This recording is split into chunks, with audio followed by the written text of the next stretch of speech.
Welcome back, everybody. So here it is, my movie review of Bohemian Rhapsody. So Bohemian Rhapsody was directed by Bryan Singer and follows the rise to stardom of the band Queen. Now, whenever I go in to watch a movie, as most of you know, as long as I can get to the end of the movie and I actually feel entertained, it's a good movie. Yes, this movie is not going to be something that I absolutely love to pieces, but it's still a very, very good watch. I was very, very excited from the trailers that got released, and I finally got to watch it yesterday, and yes, it is a good movie, which I did feel entertained. I may have a couple of little bugbears with this movie, but it's not anything really major to really spoil it. I loved pretty much everything in this movie. I love the performances in this movie, especially Rami, which I can't remember his name's before, portrayal of Freddie Mercury, and especially the guy that plays Brian May. He was made for that part, to be fair. He was absolutely fantastic. He sounded like him, he moved like him. It was just really, really good. Now, going on to a couple of little bugbears. Now, and this is only just personal bugbears for me, is that at the start of the movie, it is quite fast-paced. There is time jumps in there, and I found it a little bit of a struggle just to keep on track with what was going on in the movie. The other tiny little problem I had with this was backstories to each individual band members. Now, they did touch on this with Freddie Mercury. You gave him a little bit of his backstory, how he basically become the lead singer of Queen, and how much finesse and flamboyantness he had even in the early years, and how he pretty much got them on the map, to be fair. And it was a very, very good storyline, but the rest of the band members, it was just more like, well, he's going to be a dentist and now he's a musician, and he's going to be like a doctor or a professor.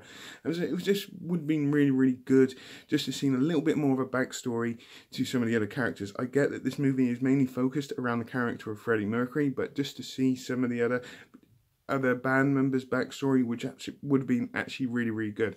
And the only reason why I say this is for the younger audience that say, I'll go in to watch this movie but don't really know Queen. It just would have been good just to see a bit more of a backstory to them and a few other little bits. The other part of this movie, which I disliked, it's around about the middle. It did seem to slow down from the fast-paced first half to like the middle part of this movie. It did kind of slow down a bit, which I understand why, which I'll get into in a moment. But that is pretty much the only two bugbears. Now, getting on to the things I like, you get to see how some of their most iconic songs were actually made, to be fair. So like Bohemian Rhapsody was the start of the piano riff was Freddie Mercury was tampering with that in his a couple of years before, or maybe a year before it actually got released, and how they produced this track and the band's kind of input to this track. It's just really, really good scene. Especially Bohemian Rhapsody. If you've seen this movie, you know exactly what I'm on about. I actually really, really did enjoy it. I like to see them kind of bickering at each other every now and again as well. The comedic factors in this movie were actually quite funny in places, but you also got that sense of sadness, despair, and it just you had all these emotions in this movie rolled into one, and it actually did. It is an emotional roller coaster. I know this is mainly following Freddie Mercury, but you really get that sense of despair in certain parts of this movie, and it's just really, really well played. Like I said, the performances in this were absolutely fantastic.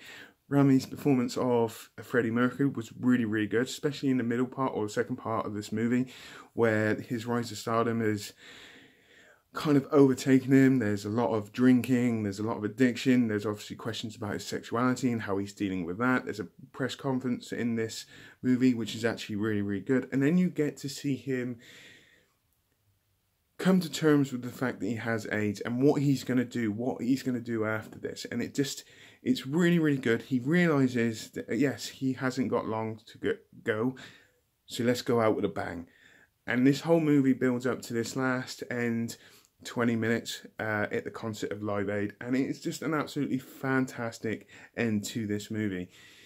Now, when I was doing some research on this movie days and days ago, when they were making this movie, they basically memorized every single move from each and other band member. So that Live Aid concert at the end was exactly how Freddie Mercury moved, exactly how Brian May moved. Everything was just the way it is, and it just made a very, very entertaining watch. I could go on with this review for at least another 5 minutes, picking out things that I actually really do love.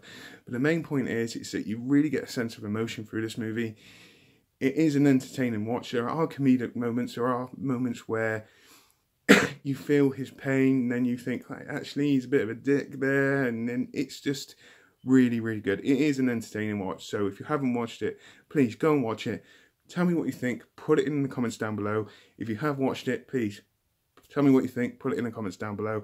If I was to rate this movie, it would be a nice sturdy 8.5 out of 10. So on that note, I hope you all have a great rest of the day. Whatever you're doing, please take care and goodbye.